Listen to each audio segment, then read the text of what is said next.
आज आपण दुधाचा किंवा खव्याचा तुपाचा यांचा वापर न करता एकदम हलवाई स्टाईल असा गाजराचा हलवा इथे बनवून घेणार आहे। तर तो आपल्याला कशा पद्धतीने बनवायचा आणि किती वेळ आपल्याला तो बनवायला लागणार आहे हे सगळं मी तुम्हाला इथे बनवता सांगणार आहे। आज आपण इथे गाजराचा हलवा बनवून घेणार आहे। तर हलवा बनवण्यासाठी मी इथे 1 किलो गाजरं किसून घेतलेली आहे। आपण इथे गाजरं किसून घेतल्याच्या नंतर ना डायरेक्ट ते आपल्याला साखर किंवा मलाई वगैरे घालून शिजायला नाही लावणार। तर सगळ्यात पहिला आपण कुकरमध्ये 2 शिट्ट्या घेऊन गाजर पहिला शिजून घेणार आहे। अशा पद्धतीने गाजर जर शिजून घेतलं की गाजराचा हलवा छान बनतो, मऊसूद बनतो आणि जॅम सारखा तो आपला होतो। तर इथे मी 2 शिट्ट्या घेऊन आपण इथे मी गाजर किसून कुकरला त्याच्या 2 शिट्ट्या करून गाजर मी इथे शिजून घेतलेले आहे। तुम्ही इथे बघू शकता एकदम मेणासारखं मऊ असं एकदम हाताने दाबलं तरी लगेच दबतं, इतकं छान असं 2 शिट्ट्यामध्ये गाजर व्यवस्थित शिजलेले आहे। हलवा बनवताना सगळ्यात पहिलं कधीही गाजर किसून ते कुकरला 2 शिट्ट्या काढून शिजून घेतला की हलवा छान बनतो।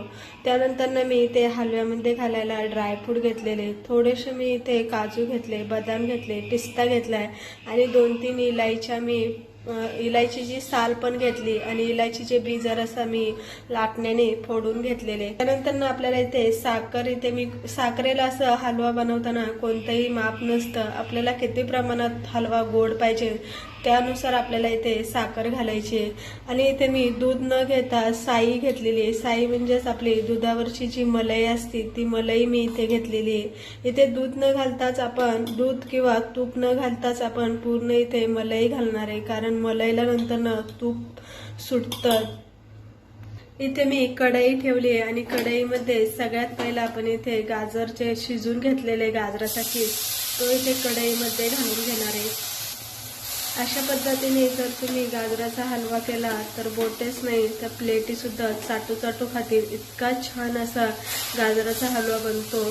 इथे आपण पाणी किंवा दूध न घालता पूर्ण मलाई घातल्यामुळे एक वेगळी चव आपल्या हलव्याला येते। इथे मी हलवा कढईत घालून घेतल्याच्या नंतर यामध्ये आपण सगळ्यात जास्त मलाई इथे आपण घालून घेणार आहे। मलाई आपल्याला इथे जरासा जास्त घालून घ्यायची, म्हणजे काय होतं की हलव्याला छान असा तुप्पटपणा येतो आणि चव सुद्धा इथे मस्त येते। तर इथे मी साधारणतः 1 वाटीभर म्हणजेच 250 ते 300 ग्रॅम मी इथे मलाई घालून घेतली। त्यानंतर त्यामध्येच आपल्याला बदाम, काजू, पिस्ता आणि इलायची आपण जी घेतली ती आपल्याला यामध्येच घालून घ्यायची। साखर आपल्याला यामध्येच घालायची आहे। इथे आपल्याला गाजराचा खीस शिजवायची काही गरज नाहीये, कारण आपण तो पहिलाच ऑलरेडी शिजून घेतल्यामुळे आपल्याला तो शिजवायची एक्स्ट्रा शिजवायची काही गरज नाही। त्यामुळे मी इथे डायरेक्ट इथे साखर इथे घालून घेतलेली आणि व्यवस्थित आपल्याला हा हलवून घ्यायचा आणि आपल्याला किती प्रमाणात तो घट्ट पाहिजे त्या प्रमाणात आपल्याला यामधलं पूर्ण पाणी ओढून घ्यायचंय, म्हणजे आपल्याला तो व्यवस्थित असा शिजून घ्यायचा आहे मस्त। आणि त्यानंतर हलवा जेव्हा बनवतो आणि हे सगळं सामान घातल्याच्या नंतर शक्यतो गॅस हा बारीक ठेवायचा, म्हणजे हा हलवा व्यवस्थित होतो आणि खाली करपला जात नाही। जर हलवा करपला तर त्याला करपट अशी चव लागते। तर आपण इथे सगळं पदार्थ व्यवस्थित घालून घेतल्याच्या नंतर आपण मीडियम गॅसवरती हलवा इथे बनवून घेणार आहे। ते व्यवस्थित हलवून घेतल्याच्या नंतर साई आपण जी साई किंवा मलाई घेतली होती ती व्यवस्थित आपण हलव्यामध्ये फोडून घेतल्याच्या नंतर गॅस हा शक्यतो मीडियम किंवा बारीक ठेवायचा आणि वरून झाकण ठेवून आपल्याला व्यवस्थित हे सगळं मुरेपर्यंत शिजून घ्यायचं।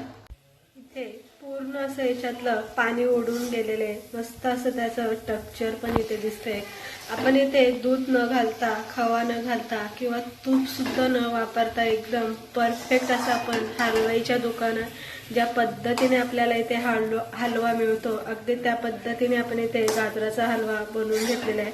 छान असं तुम्ही बघू शकता एकदम तुपाट असा तेलकट आपला इथे हलवा दिसतोय, कारण आता इथे आपण पूर्ण दुधावरची साई आपण इथे भरपूर प्रमाणात घालून घेतली होती आणि अगोदर आपण कुकरला व्यवस्थित शिजून घेतल्यामुळे त्यातलं की तो शिजला गेला होता पूर्ण असा दाणेदार सारखा आपला इथे हलवाई स्टाईल आपला इथे गाजराचा हलवा बनवून मी गाजराचा हलवा इथे तुम्हाला बनवून दाखवला। तुम्हाला ही गाजराच्या हलव्याची रेसिपी कशी वाटली नक्की सांगा आणि जर आवडला असेल तर आपल्या चॅनलला सबस्क्राईब मात्र करायला विसरू नका, म्हणजे अशाच नवीन नवीन रेसिपी तुम्हाला इथे बघायला भेटेल। अशाच नवीन नवीन रेसिपी घेऊन मी तुमच्या भेटीला येईन, तोपर्यंत बाय बाय।